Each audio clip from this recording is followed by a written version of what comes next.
Hey everyone, I want to share some wisdom that was imparted to me. A wise man once told me, your dollar ain't worth shit. And you know what? He's right. Have you tried to buy a bag of manure lately? It's expensive, just like everything else. Some of y'all are like, yeah, stop telling me things I already know. I come to you to learn things I don't know. Oh, I'm sorry, okay? I'm going to go somewhere eventually with this. But we all know inflation is eating away your dollar. There's not a whole lot left to eat, though. Hate to tell you. I went back and looked at the numbers. Now, we're going to be talking about some pretty big numbers here today. So I'm going to round to the nearest 10 billion. And yes, I know, that's an egregious amount of money. How could you round to such a big number? Look, when we're talking about the money in the economy and the money that the U.S. government's shilling around, $10 billion is nothing, okay? So, we're going to start at 1960.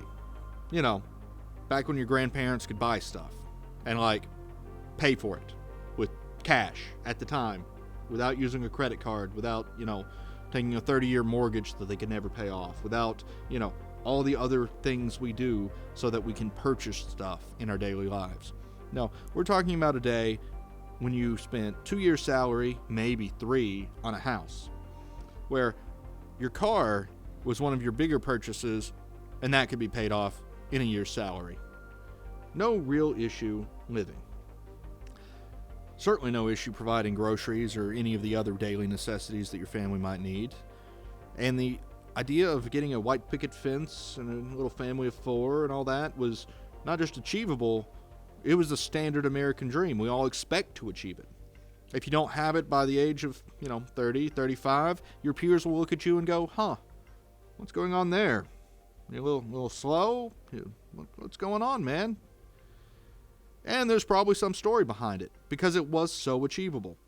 If you didn't have that white picket fence dream back in the 60s, you probably weren't putting in a hard day's work every day. Or you had a gambling addiction, which is fair. I understand. Sometimes we all need a little roll of the dice. But seriously, it used to be that a honest man could go out there. He didn't need some fancy degree. He didn't need to work 14 hours a day, absolutely killing himself in an incredibly dangerous job. He didn't have to go on the high seas and do tuna fishing or ice road trucking or some other nonsense. No, he could just go be a painter. He could be a good carpenter. Now, don't get me wrong. Carpentry is a hard labor job. I've done a lot of it in my day, okay? But it's an honest day's work. And if you can put in a good 8 to 10 hours a day doing carpentry, 5 days a week, you should have absolutely no problems providing for your family. And back in the 60s, that was exactly what the case was.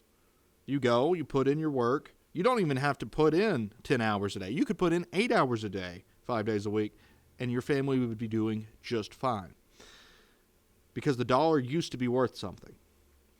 See, way back then, we were pegged to the gold standard, roughly $35 an ounce. Now, it slightly traded for a premium, about $35.35 on the open market, but honestly, that's pretty close. That's roughly 10% off from its peg, which is acceptable. The problem is, we got off that peg. We started printing dollars. We started buying things we couldn't afford. Our country started flooding the world with dollars. Now look, I get it. We all want this thing or that. I want time, and I haven't figured out a way to purchase it yet. But a lot of the country wants material things, and that's fine. I understand. New car, new house, new this, new that. And to pay for it, all these extravagant things that people in the country could never afford, they printed money. They printed it like it was going out of style. In 1960, we had roughly $250 billion in the economy that wasn't government money. Okay? That is such an insignificant number these days. There are people that have a net worth of roughly $250 billion. Give it a few more weeks, Elon Musk will probably have a net worth of close to $250 billion. One man now has all the money that existed outside of the control of the government back in 1960. Now, he doesn't control the entire economy. He doesn't control a large portion of it. Other than Doge memes and a few other memes, he doesn't have any vast control over the economy. He's interesting. He does a lot of cool things. You should pay attention maybe. But he's not our overlord. He does not rule the universe. Now, honestly, $250 billion today, it's kind of insignificant. We don't talk in billions or tens of billions or hundreds of billions. We don't even talk in trillions. We talk in tens of trillions these days. That's right. In the economy today, we have between $20 and $22 trillion in circulation outside of the control of the government. These are just in the M2 money supply. Now, that is a 88 times multiple of what we had in the 1960s. For those of you keeping track and going, oh, what's the average multiple over the years? It has been slightly more than 60 years, and we have 88x'd our money supply. Our money is multiplying faster than the year count is increasing. This is unsustainable. It is ridiculous. You remember how your grandfather used to tell you, oh, back in my day, I could get a gallon of gas for a nickel. Now, look, he was slightly exaggerating. It sometimes cost like 20 cents. But if you do the math and you multiply it times 88, you'll come up within about 10% of what your old grandpa told you he used to pay for gas. Now, what is the difference in that 10%? Why is our gas now 10% cheaper than gas used to be? Now, have you ever seen that 10% ethanol sticker? Yeah. We don't have the same gas your grandpappy had. It's been watered down with garbage corn stuff. Now, we can talk about why that may have been and how it ruins your car if it sits there over time and how it's just a cheap way to dispose of corn. But ultimately, you're getting 10% less good quality gas than your grandpa did. And you're getting it for 88 times the price because your money is worth 88 times less than his money was. Now, that makes things hard. It's great if you've been riding the wave up. Who here has 88x their assets over the last 60 or so years? I imagine not many of you. Certainly not a lot of you boomers out there who are desperate for retirement and have no realistic way of achieving it. Social Security is a joke. If you think you're going to live off Social Security, I'm afraid to tell you, that'll barely buy you eggs. Okay? You need a different way of keeping your buying power. Because the government sure isn't ensuring any buying power remains for you. They're targeting at least 2% inflation these days. So every year, 2% of your buying power is stolen from you, if they hit their targets. They haven't been so good at hitting their targets lately. We keep seeing inflation reports 3, 4, 5.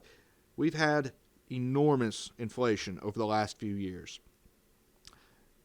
The scary thing is, inflation isn't just an additive number. It compounds. When you hear that they had 3% inflation this year over last, that's 3% on top of the inflation that we had last year. You're getting a multiplicative effect. Are you getting a multiplicative effect on your money? Is your salary going up by significant amounts every year, compounding on itself? Are you making 88 times what you made in 1960? I doubt it. The average American certainly isn't. The average anyone isn't. Nobody is getting 88 times what they had a few decades ago. Unless you're a politician and you're front-running the retirements of good, honest, working folk. But do you really want to be one of those crooked politicians? I sure hope not. If so, I certainly don't want to be your friend. No. People need a better way. That's why the DM stablecoin is something I think is worthwhile for people. Because we have all these dollar expenses in our daily lives. We got to pay our taxes. We got to pay our mortgage. We got to pay our car payments. We've got to pay all these expenses because, let's be honest, a lot of times we can't afford the things we need just to survive in this world anymore. We have to do it on long-term loans with debt that is eating away even more of our savings.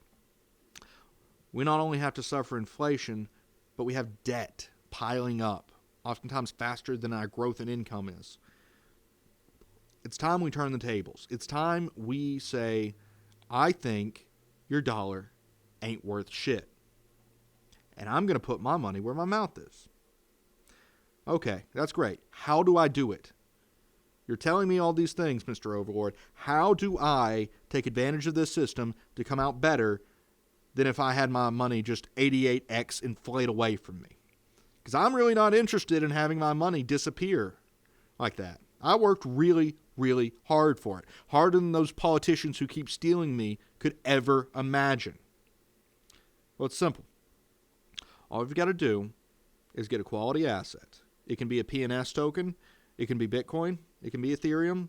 It can be all kinds of different things.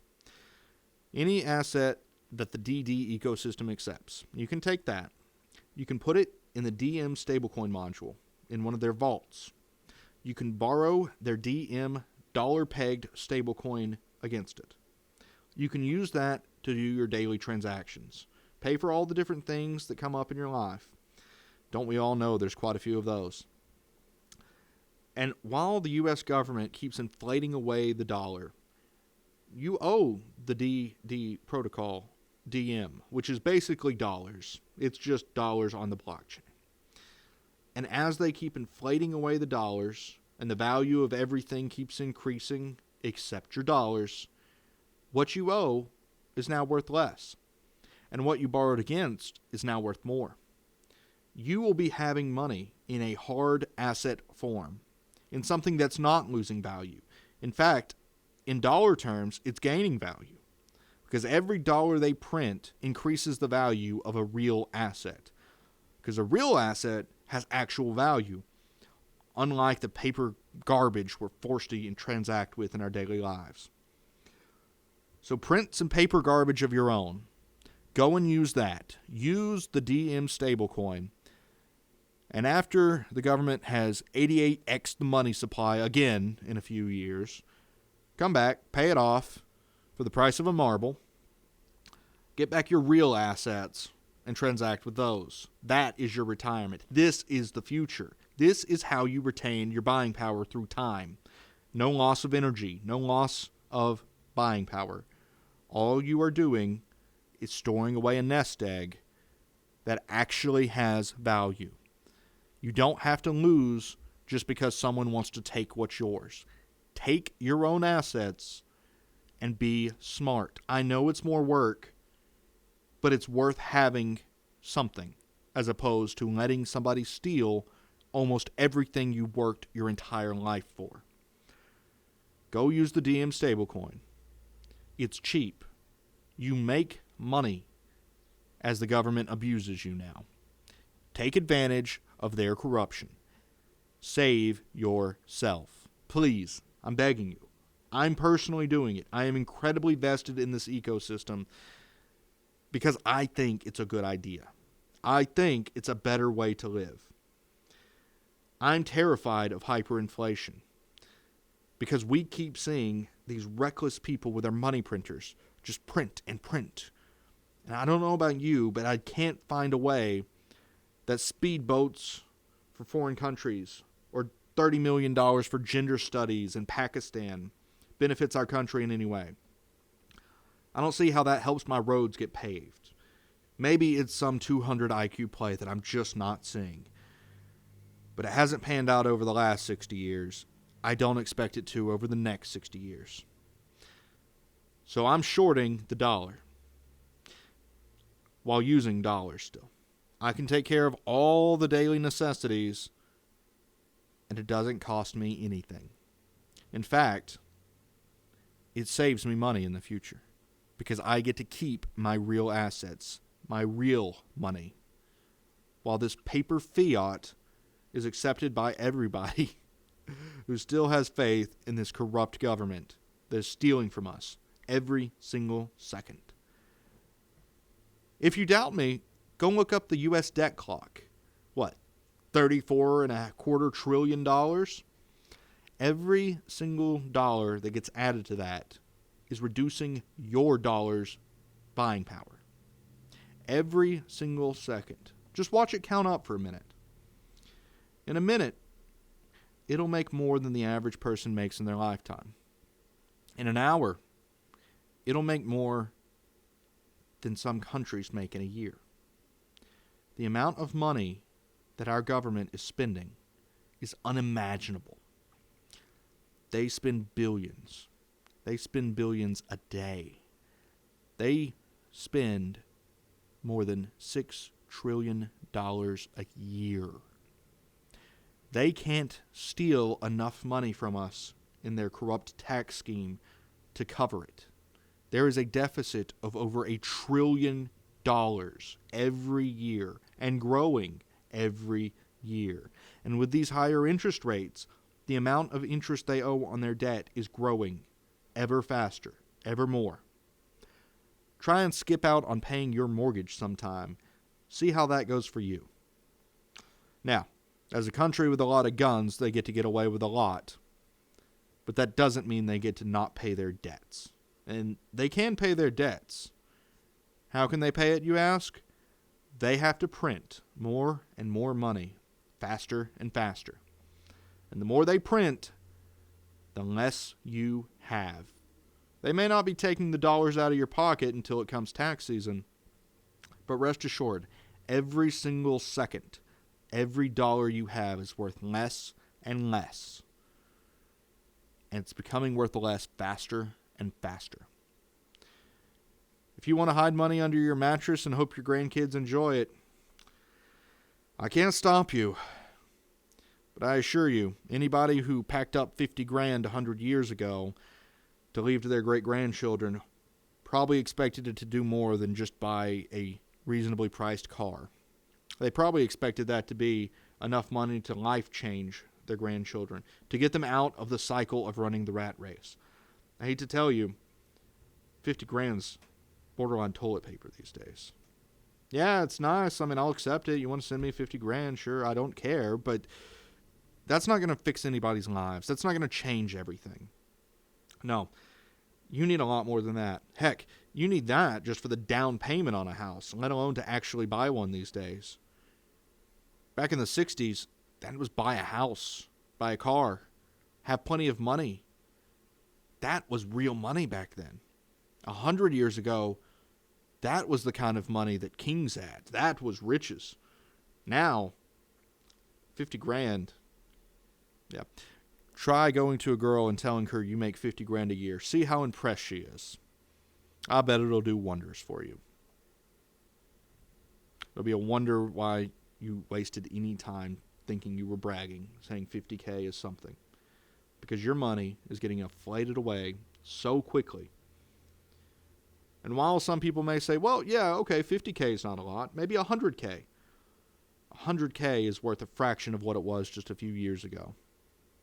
100K, I hate to tell you, is not very much. $1 million is not that much.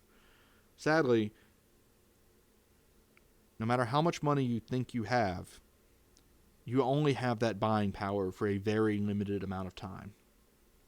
If you don't do something to make the Federal Reserve printing money benefit you, you're going to get crushed. And I don't want my fellow Americans getting crushed anymore. I'm tired of it. Get out from in front of the steamroller. You deserve better. Go out there, have something that retains value. Look, it doesn't have to be crypto. I just find it the most convenient. Because you know what? Civil forfeiture is really good about stealing your home, stealing your cash, stealing your gold coins. You know what? They can't steal your crypto. Because if you want, you can keep that up here. You can keep that digitally. And lucky for us, the government is far too stupid to get involved in crypto in any meaningful way yet. Now, maybe that'll change in the future, but for now, it's the best I've found. So it's where I'm going. Because I have no faith in the U.S. government right now to turn around. But if you do, well, please accept my dollars. I'm happy to keep real money.